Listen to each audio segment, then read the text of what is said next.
प्रिय विद्यार्थियों, नमस्कार। आज जिस विषय पर हम चर्चा करने जा रहे हैं वह है किर्गिज जनजाति। विश्व की जो 4 प्रमुख जनजातियां हमारे बीए द्वितीय वर्ष के सिलेबस में दी हुई हैं, उनमें से 3 पर हम पहले चर्चा कर चुके हैं। उनमें पिग्मी, एस्किमो और बुशमैन, इन 3 पर हम विस्तार से चर्चा कर चुके हैं। आज जिस चौथी जनजाति के बारे में हम चर्चा करने जा रहे हैं वह है किर्गिज जनजाति। रूस, साइबेरिया और चीन के जो सीमावर्ती क्षेत्र है, उस सीमावर्ती क्षेत्र में, यानी ये तीनों का एक प्रकार से जहाँ संगम होता है या जहाँ ये मिलते हैं, इस प्रकार का बीच वाला जो क्षेत्र है, बेकाल झील, कैस्पियन सागर के निकटवर्ती क्षेत्र और इस पूरे पठारी एक प्रकार के क्षेत्र में यहाँ पर किर्गिज जनजाति का मुख्यतया निवास स्थान है। पास ही में लेक बेकाल झील, जिसे यहाँ की लोकल भाषा में सागर कहा जाता है, वह स्थित है। तो बेकाल झील, कैस्पियन सागर, सरदरिया, आमू दरिया, इस प्रकार की जो प्रमुख नदियाँ हैं, इन नदियों के बीच वाला जो क्षेत्र है, इस क्षेत्र के अंतर्गत किर्गिज जनजाति मुख्यतया निवास करती है।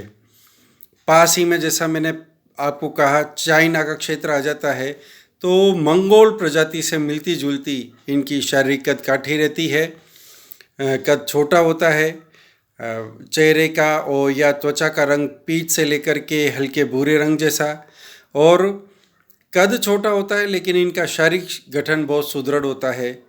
जो इनके निवास स्थान है, उस निवास स्थान की जो जलवायु है वह शीतकाल में बहुत कठोर हो जाती है, और उसी कारण से इनका जो निवास स्थान है वह परिवर्तनशील रहता है।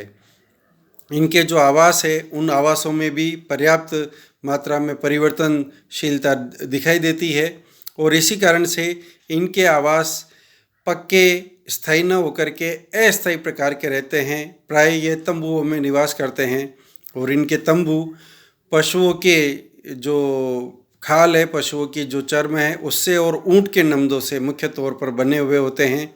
और ये जो इनका तंबू होता है, ये लगभग काले रंग का होता है, और इसी कारण से इन्हें कारा किर्गिज, कारा से तात्पर्य वही काला, तो काला इनका कलर कॉम्प्लेक्शन नहीं होता, इनकी त्वचा का रंग काला नहीं होता। इनके जो तंबू हैं, इनके जो निवास स्थान है, वे प्राय काले रंग के होते हैं, और इसी कारण से इन्हें कारा किर्गिज के नाम से जाना जाता है। तो इनके अगर निवास स्थान की बात की जाए, तो जो इनका निवास है वह पूर्णतया अस्थायी, परिवर्तनशील होता है। पशुओं की चर्म से, पशुओं की खाल से और ऊँट के नमदे से वे अपने तंबू का निर्माण कर लिया करते हैं, और यह समयानुसार इनमें जैसे वहाँ की जलवायुगत एक प्रकार से परिवर्तन होता है, उसके अनुसार वो उसमें रद्दोबदल करते रहते हैं।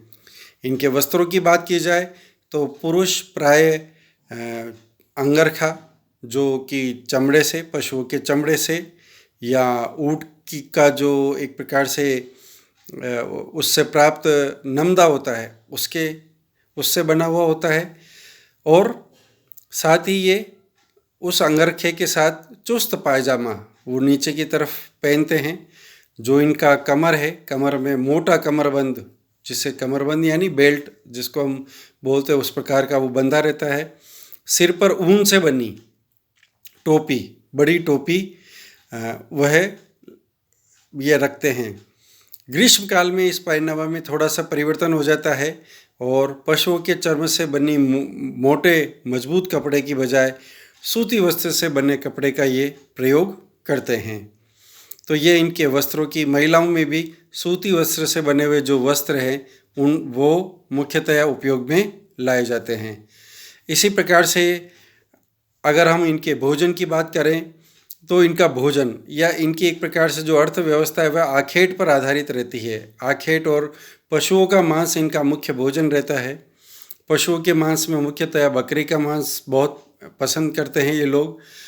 विशेष मौक़ों पर घोड़े का मांस भी, ये किर्गिज लोग अश्वारोही होते हैं, घोड़े पालते हैं बड़ी संख्या में, और बहुत अच्छे अश्वारोही होते हैं। तो इनके जो त्यौहार है, मुख्य उत्सव है, उस समय घोड़े के मांस का भी प्रयोग किया जाता है। गाय और भैंस के दूध का ये इस्तेमाल करते हैं। उससे पनीर और दूध, उसके दूध से बनने वाली जो अन्य सामग्रियाँ हैं वे ये अच्छी मात्रा में बना करके उसका सेवन करते हैं। और खट्टे दूध से बनी हुई एक विशेष प्रकार की शराब होती है कोमिस, उसका ये उपयोग करते हैं। तो इस प्रकार से हम देखते हैं कि इनके जो वस्त्र है, इनकी निवास है और इनका जो भोजन है, भोजन के अंदर इनके मुख्य तौर पर जो आखेट से या पशुओं से जो मांस प्राप्त किया जाता है वो इनके भोजन का मुख्य आधार होता है। ये दूध का भी प्रयोग करते हैं और सामान्यतः इनके भोजन में रोटी नहीं रहती। ये जो पशुओं का मांस है उसके साथ साथ दूध से बनी हुई सामग्री का उपयोग कर लेते हैं। सब्जियां बहुत बड़े मात्रा में वहाँ होती नहीं, तो दाल भी जो खट्टी दाल होती है उसका ये बड़ी मात्रा में प्रयोग करते हैं। और खट्टे दूध को सड़ा करके ये कुमिस नाम की इनकी जो स्थानीय प्रकार की एक शराब होती है उसका निर्माण कर लेते हैं।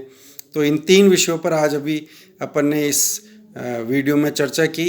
अब अगला जो वीडियो उसमें इनके सामाजिक ताने बाने, अगला जो हमारा लेक्चर होगा उसमें हम इनके सामाजिक ताने बाने पर, सामाजिक ताना बाना किस प्रकार का है उस पर चर्चा करेंगे। धन्यवाद।